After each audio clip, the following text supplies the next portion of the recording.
नमस्कार, मी श्रीकांत उमरीकर. आपण पाहतात अॅनलायझर. लाईक करा, शेअर करा, सबस्क्राईब करा. अॅनलायझरचं ॲप डाउनलोड करा.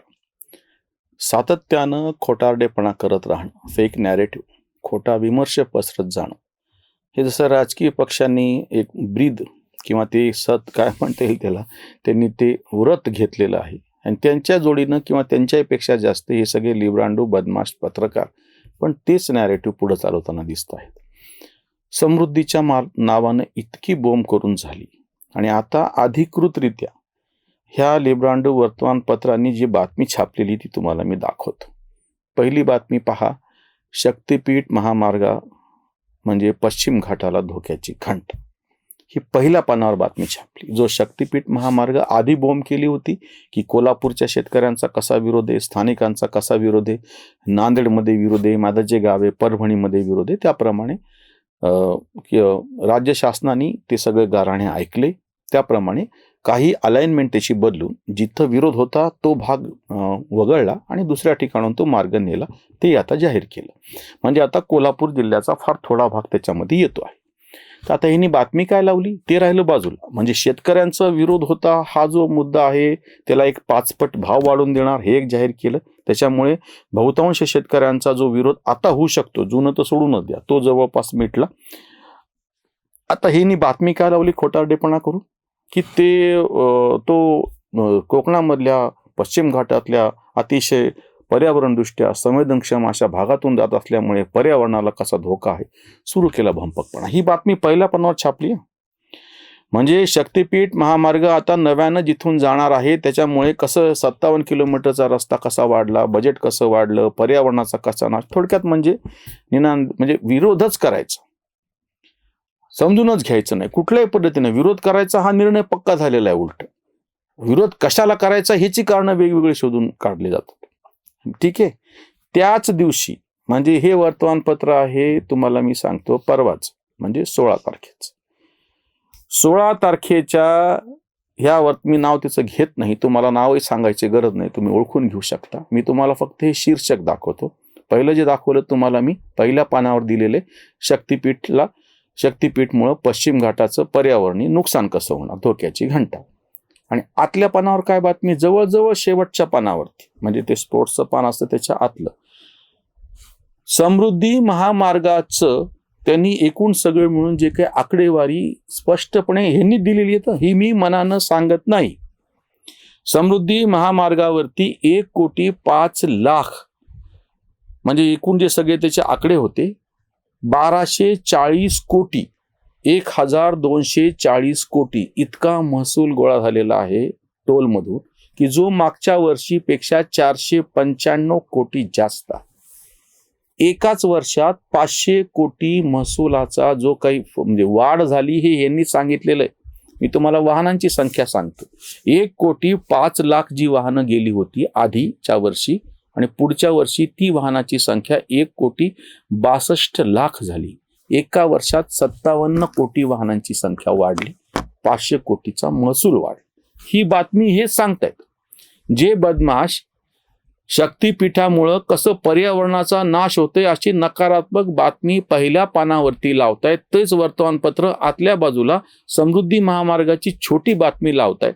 पुढचं ऐका अजून, हे कमी पडलं म्हणून की काय, की जर ह्या महामार्गाला लागून असलेल्या ज्या औद्योगिक वसाहती आहेत त्या वसाहतीपासून महामार्गापर्यंत जाणारे रस्त्याची कामं पूर्ण झाली, म्हणजे ज्या ठिकाणी त्यांना एंट्री दिलेली आहे, जसे या छत्रपती संभाजीनगरमध्ये ऑरिक सिटी म्हणून जी सगळी औद्योगिक वसाहत होती त्या ऑरिक सिटी पासून एक सरळ रस्ता प्रत्यक्ष समृद्धीवर निघतो आहे.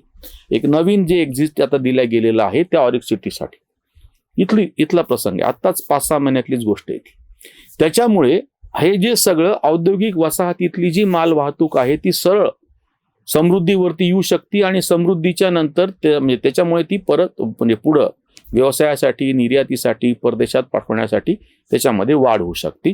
तसंच जो शेतीविषयक माल आहे, कच्चा माल आहे, तो दुसरीकडे पाठवायचा असतो, तो कमी वेळात पाठवण्याला महत्त्व आहे, कारण की त्याच्यामुळे तो माल त्याचा नाश होत नाही.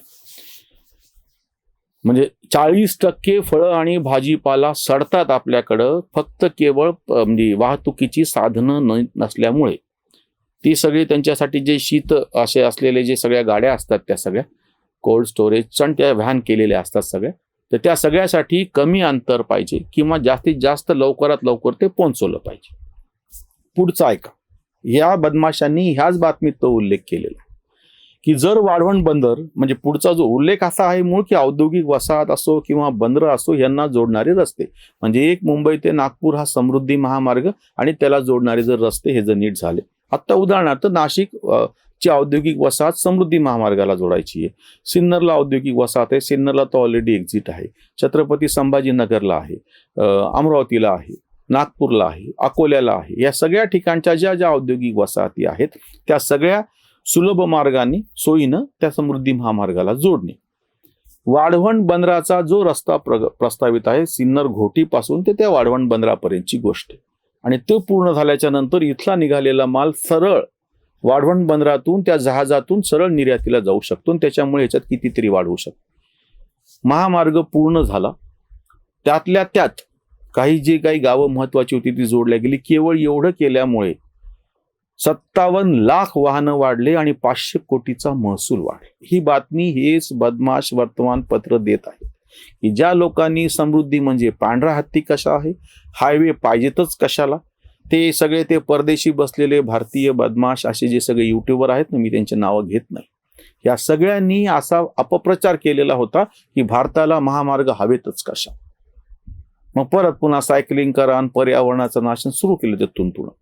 जेव्हा की भारतासारख्या देशामध्ये ज्या पद्धतीनं अर्थव्यवस्थेला गती मिळालेली आहे, ज्या पद्धतीनं बाजारपेठीची सगळी जी व्यवस्था वाढलेली आहे ती सगळी पाहत असताना हा सगळा जो अपप्रचार केला जातो तो कसा खोटा आहे, तो कसा खोटा ठरवलेला आहे ह्या जनतेनं. दुसरं एक मी तुम्हाला उदाहरण सांगतो या सगळ्या ह्याच्यातली. एक जे काय स्टॅच्यू ऑफ युनिटी आपण ज्याला म्हणतो, जे केलेलं होतं गुजरातमध्ये नर्मदा सरोवरच्या काठावरती, त्याच्यामध्ये त्याच्या सगळ्या आकडेवारीच्या बाबतीतला जो खोटेपणा केला गेलेला होता त्या खोटेपणातून जे सिद्ध झालं, इतक्या मोठ्या प्रमाणामध्ये पर्यटकांनी भेट दिलेली आहे स्टॅच्यू ऑफ युनिटीला. ज्या पद्धतीने सरदार वल्लभभाई पंतचा पुतळा, त्याच्यानंतर पलीकडचं सोमनाथचं जे ज्योतिर्लिंग आहे ते, त्याच्यानंतर बडोद्यासारखं जे ऐतिहासिक जुनं शहर आहे ते, ह्या सगळ्या प्रदेशामध्ये किंवा गिरनारला जाणारे जे लोक आहेत ते किंवा माउंट आबूला जाणारे लोक आहेत हे सगळे म्हणजे गुजरातमधल्या पर्यटनाला फार मोठ्या प्रमाणात त्या एका स्टॅच्यू ऑफ युनिटीमुळं आणि त्याच्यानंतर पलीकडे सोमनाथमध्ये जो म्हणजे सोमनाथ कॉरिडॉर म्हणून जे विकसित झालं, तिथले जे पर्यटनाची सोय वाढली आणि प्रत्यक्ष त्या भागातलं उत्पन्न कसं वाढलेलं आहे. हा जो बदमाशपणा आहे ना, किंवा मी तुम्हाला अजून एक उदाहरण सांगतो. जवळपास 20-22 वर्षांपूर्वीची गोष्ट, नर्मदा सरोवराचं आंदोलन चालू होतं आणि ते कसं धरण होऊ देणार नाही सरदार सरोवर, आणि मेधा पाटकर वगैरे सगळे आपल्याकडचे जे भंपक होते ना ते पाण्यामध्ये उभे राहायचे आणि त्यांचे असे फोटो यायचे. पलीकडच्या भागामध्ये शेतकऱ्यांना पाणी मिळत नव्हतं, कॅनॉल तयार झाले होते पण केवळ धरण पूर्ण होत नाही म्हणून इकडचं पाणी तिकडं जात नव्हतं. आमचे नेते शरद जोशी शेतकरी संघटनेचे, त्यांनी एक आंदोलन केलं होतं की घागरभर पाणी उचललं त्या धरणामधलं आणि ते प्रत्यक्ष त्या कॅनॉलमध्ये नेऊन सोडलं की त्या पुढच्या भागामध्ये कसा विकास होईल. म्हणजे महात्मा गांधींनी जसं उचललेस तू मीठ मुठभर साम्राज्याचा खचला पाया असं जे त्यांच्यावर म्हणलं गेलेलं होतं, त्यालाच प्रतिकात्मक म्हणून त्या स्वरूपामध्ये या नर्मदेतलं पाणी उचलून त्या कॅनॉलमध्ये टाकलं होतं की जेव्हा त्या परिसरामध्ये पाणीच जात नव्हतं. आज सर्वोच्च न्यायालयाची थप्पड बसली मेधा पाटकर सारख्या, आज म्हणजे तेव्हाच धरण पूर्ण झालं, पाणी पोहोचलं कच्छ सारख्या भागामध्ये, कापसाचं उत्पादन गुजरातमध्ये वाढलं, गुजरातच्या जीडीपी मध्ये फार म्हणजे ॲग्रो जीडीपी जो वाढला त्याचा सगळ्यात मोठा वाटा कापसाचा आहे आणि फार मोठ्या प्रमाणात कापूस तर निदान कोरडवाचं तरी पीक होतं. पण त्या भागामध्ये पहिल्यांदाच पाणी पोहोचल्याच्या नंतर शेतीच्या ज्या समस्या होत्या त्या सगळ्या कच्छ आणि त्या भागातल्या त्याचे प्रत्यक्ष आकडे हातामध्ये आलेले आहेत. हे सगळे भंपक काय बोलत होते तेव्हा तुम्ही जुना अजूनही जाऊन पहा. की मी तुम्हाला अजून महाराष्ट्रातलंच उदाहरण देतो, आम्ही वारंवार ते उदाहरण देत आलेलो आहोत. मुंबई पुणे एक्सप्रेस वेच्या बाबतीमध्ये किती वाईट पद्धतीने प्रचार केला गेलेला होता. आज अशी परिस्थिती आहे, आत्ता याच महिन्यामध्ये की मला वाटतं पुढच्या महिन्यात मे मध्ये तो मिसिंग लिंक जो आहे तो भाग पूर्ण होईल आणि परत एकदा त्याच्या त्याच मार्गाला अजून गती मिळेल, त्याच्यातले अडथळे दूर करून. मग हे विरोध करणारे कुठे गेले? मी तुम्हाला लिहून देतो. आता ज्यांनी भंपकपणे पहिल्या पानावरती शक्तिपीठाची अशी नकारात्मक बातमी छापलेली आहे, जसं त्यांना आतमध्ये तोंड झाकून का होईना पण समृद्धी महामार्गाचे ज्या पद्धतीची वाहनांचं संख्या वाढली, ज्या पद्धतीनं तिथलं 500 कोटी रुपये उत्पन्न वाढलं, ते सगळ्या बातम्या जशा त्यांनी आता तोंड झाकून लपवून दिलेल्या आहेत, यांना झक मारत शक्तिपीठ पूर्ण झाल्याच्या नंतर नागपूरपासून ते तिकडे गोव्यापर्यंत महाराष्ट्राच्या अगदी पार गोव्यापर्यंतचा तो रस्ता आहे, म्हणताना तसं म्हणता येत नाही म्हणून आपण आपल्या सीमेवरच्या गावापर्यंत पत्रादेवीचं नाव तिथलं देतो आहोत. तिथपर्यंत त्या वाहतुकीमध्ये, पर्यटनामध्ये, बाकीच्या गोष्टींमध्ये जशी वाढ झाली, संख्या जशी मी तुम्हाला आता सांगतोय की 57 लाख वाहनं वाढली, तशी ह्या रस्त्यावरती काय आणि कसं वाढले ह्याची झक मारत ह्यांना बातम्या द्याव्या लागतील. इतके हे नतद्रष्ट आहेत की फुकट त्याचा विरोध करणार.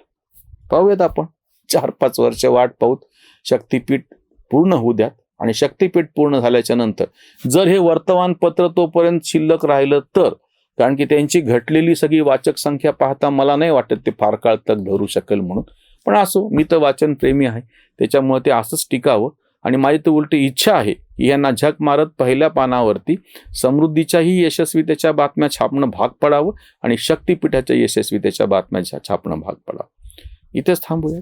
धन्यवाद. जागृतीचा विधायक बुरुज